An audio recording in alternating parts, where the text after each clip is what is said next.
So sorry, the sound quality is still terrible. I deeply apologize. So you're gonna have to just pay a little extra attention, when you're listening to this.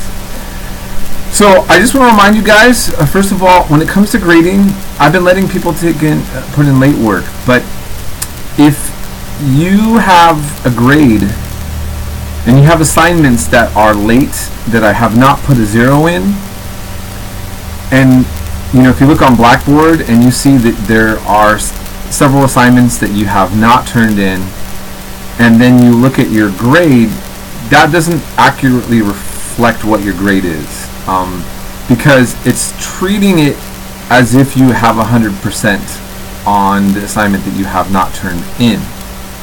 And so if you don't turn in an assignment, I put a 0, and then that drops it. Okay, so I just want you to manage, build it, kind of think about in determining, where your grades are at. At some point I need to put in zeros, but once I put in zeros, I can't, if we make a deal that you can turn in this late work, then I have to do it all by hand, and as many of you are knowing, that delays things, and I can have mess-ups happen. So I'd like to make that not happen. Okay, so having said that, I now want to move forward to this week's topics. You will be going over a lot of information, but it's going to be hyper relevant to what's going on now. I mean hyper relevant. I want you to really, really, really kind of put some time into this week. And I'm going to look at your notes, and I want to make sure that you're watching all the videos. Because we are, the question of terrorism and why it's happening and the context of the Middle East is so important to, understanding what's going on. But when you look at our general coverage, not always, you'll see me, I put news clips sometimes of CNN, and I usually can't with Fox, I have to say, as a historian, not because of their political bias. CNN is biased as well, but Fox News really, from a historian's point of view, is the worst train wreck of a news station. And I don't feel like I'm being, neutral as your professor to say that. There are many conservative sources that I enjoy and I will read. Fox News does not get credit for being such a source. Okay, CNN can be relatively poor quality as well, but there still seems to be sometimes an analysis of something that unfortunately gets drowned out by its lack of really doing great coverage. And part of the problem I think that I want to articulate to you is CNN tends to looks like it's targeting a college-educated Democratic political party Democratic party viewer. And what both stations though have in common is they let politicians say what's going on and taking their words at relatively face value, unless it's a contradiction with the other party, right? So you have Fox News that wants to make sure you know that the Democrats are duping you, and the Democrats getting a voice sometimes more, on CNN, causing a critique of a kind of Republican type of view. And yet the Republicans and Democrats both participate in U.S. foreign policy and often on the same side. And they both don't seem to be invested in having us take on a more knowledgeable approach to these controversial topics, which is, why does the United States get involved in certain parts of the world, like the Middle East now, and the way that they do? Are the wars that we get involved with really worth it? Are they for what reasons that we're saying they are? These are all good questions.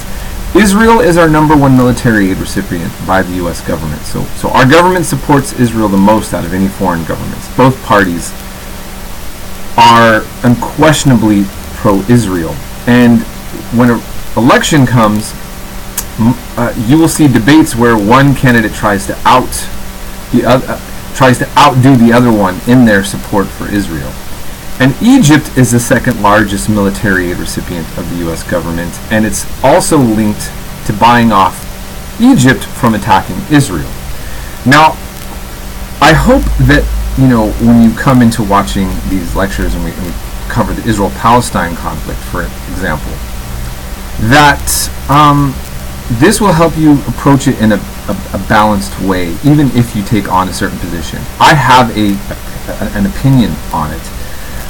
I'm trying to be nuanced, balanced, as I tell you the history.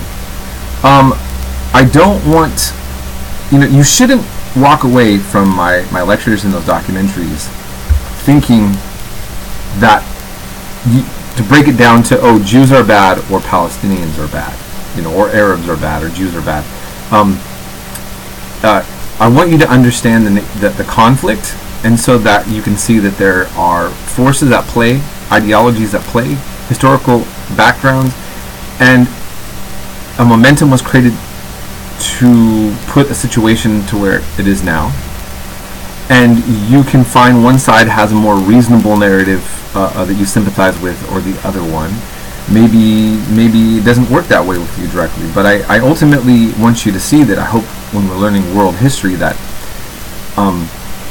when we study conflicts, it's not helpful to look, to cheer on or demonize a particular ethnic group, because all civil conflicts are bloody and terrible, but to try to understand it and have a coherent comprehension of the root cause, and then to make a position going forward from there, right? And ideally, if one was a politician, you'd want to resolve that, right? Now, normally this would have been the end of my class, okay? And that's why in my lectures I'll say, like, this is the last of my class. But the fact of the matter is that I'm going to for the next 2 weeks, I'm going to cover the Syrian civil war, the creation of ISIS, and the refugee crisis problem, and what's going on with Europe and the refugee crisis. So I'm gonna be actually kind of starting from scratch myself. A lot of it will be documentaries will have you watch, but I want you to walk away with this class to really be hip to the current issues that are taking place, and to be more aware. And I think that will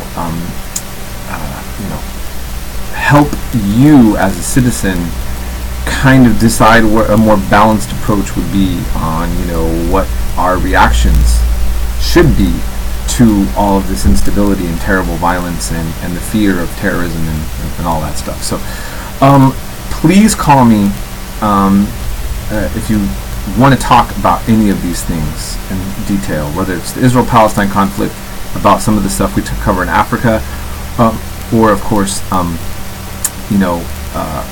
the war in Iraq, and all these subject matters I would like us to really be engaged with.